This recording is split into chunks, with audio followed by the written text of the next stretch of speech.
Hello everyone, welcome back to my channel. Happy Sunday to all of you. আজকে ছিল Sunday, তো Sunday আমার বর বললো চলো একটু ঘুরে আসি বাইরের দিক থেকে, তো বেরিয়ে পড়লাম।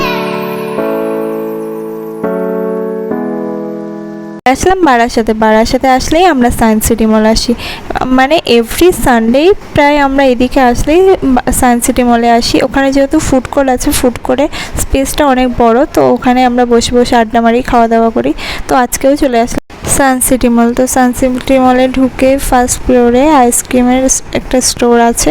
তো আমার ভাই বলছিল আমি আইসক্রিম খাবো, তো আমি ওকে বললাম দেখ এখানে কী কী আইসক্রিম আছে, তোর কোনটা পছন্দ হয়। তো একটা পছন্দ করে নিয়ে নিল, আমিও একটা নিয়ে নিলাম।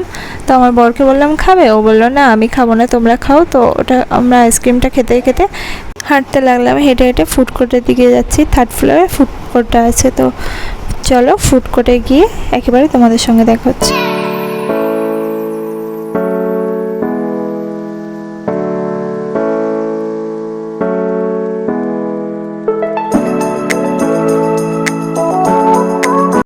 চলে আসলাম ফুড কোর্টে বসে ডিসাইড করা হচ্ছে কে কী খাবে না খাবে। তো আমার ভাই ওদিকে আইসক্রিম খেতেই শুরু করে দিয়েছে, আমি ওইদিকে আইসক্রিম খাচ্ছি। তো আমার বর বলছে আইসক্রিমটা শেষ করো, তারপর তো অন্য কিছু খাবে নাকি। আমি বললাম না না, আগে আইসক্রিমটা খাই, আমার কিছু খেতে ভালো লাগছে না। তো বললো ঠিক আছে, একটা আমি তাহলে কোল্ড ড্রিঙ্কস অর্ডার করছি। তো একটা কোল্ড ড্রিঙ্কস অর্ডার করলো, আর আমি কিছু চিকেন ফিঙ্গার নিয়ে নিলাম, আর আমার ভাই নিয়ে নিল একটা বার্গার। এইখানকার চিকেন ফিঙ্গারটা খুব টেস্টি ছিল। এখানে আসলে আমি চিকেন ফিঙ্গার, না হলে চিকেন নাগেটস, না হলে চিকেন পপকর্ন, তিনটের মধ্যে একটা না একটা কিছু অর্ডার করব। বলতে গেলে অ্যাজ ইউজুয়ালি আমরা প্রত্যেক সানডে এখানে আসি, মানে বারাসাতে আসলেই আমরা সায়েন্স সিটি মল আসবো না এটা কখনো হতে পারে না। এখানে এসে আমরা ফুড কোর্টে তো আসবোই, এসে আমি চিকেন ফিঙ্গার বা চিকেন নাগেটস এটা আমার খেতেই হবে। এটা মানে ডেলি রুটিন বলতে পারো আমার। অ্যাকচুয়ালি সানডে আমাদের আর হতেই হয়, আর বাড়ি বসে থাকা মানে সানডেটা বেকার যাওয়া এরকম মনে হয়।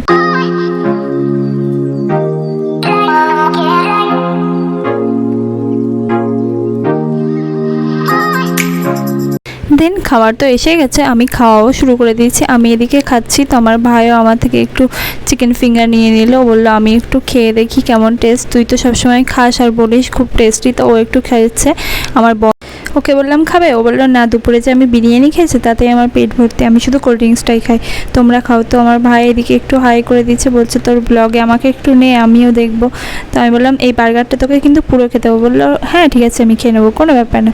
বলে ও চিকেন ফিঙ্গারটা খাচ্ছে, আমি একটু আমার বরের থেকে কোল্ড ড্রিঙ্কস খেয়ে নিলাম। আমার ভাই ওদিকে বার্গারটা খাইতে শুরু করে দিল। ও বললো বা খুব টেস্টি। তো দেন ও খাচ্ছে, তো আমি বললাম কই তোর বার্গার থেকে আমাকে একটু দে, বলে ওর থেকে আমি একটু বার্গার খেয়ে নিলাম। সত্যি বার্গারটা খুব টেস্টি ছিল। তারপর ওখান থেকে বেরিয়ে দেখছি অ্যানাউন্সমেন্ট করছে স্মার্ট বাজার নাকি প্রচুর সেল চলছে। তো আমার বরকে বললাম চলো, তো আমাদের তো কিছু গ্রসারি প্রয়োজন, তো স্মার্ট বাজারে একটু দেখে আসি কেমন কি অফার চলছে না চলছে। ও বলছে ঠিক আছে স্মার্ট বাজারে তাহলে একটু ঢুকি, বলে ওখান থেকে বেরিয়ে, ওর সামনে স্মার্ট বাজার, তো ওখান থেকে বেরিয়ে আমরা স্মার্ট বাজারে ঢুকে গেলাম। স্মার্ট বাজারে ঢুকে এদিক ওদিক দেখতে লাগলাম কোথায় কি কেমন অফার টফার চলছে। আমি আগে ঢুকে দেখে নিই কোথায় কি অফার টফার আছে, তারপর আমি কেনাকাটা করি। তো ও বললো যে ওর কিছু জিনিস প্রয়োজন আছে। আমি বললাম ঠিক আছে তুমি তাহলে তোমার প্রয়োজনটা আগে মিটিয়ে নাও, বলে ও একটা মাউথ ফ্রেশনার দরকার ছিল ওর। তো ওটা দেখছিল, এখানে আমি একটা কম দেখছিলাম, কমটার প্রাইসটা অনেক অফার ছিল বাট অনেক হাই, শুধু নামেই অফার। সত্যি কথা বলতে এখানে অফারগুলো শুধু নামেই দেয় যাতে লোকজন আরও আসে। তো তারপরে আমি একটা বাড়ির জন্য সোপ দেখছিলাম, সোপ দেখা হয়ে গেল, সোপটা নিয়ে বাড়ির দিকে রওনা দিলাম। দেখা হচ্ছে নেক্সট ভিডিওতে, প্লিজ সাবস্ক্রাইব।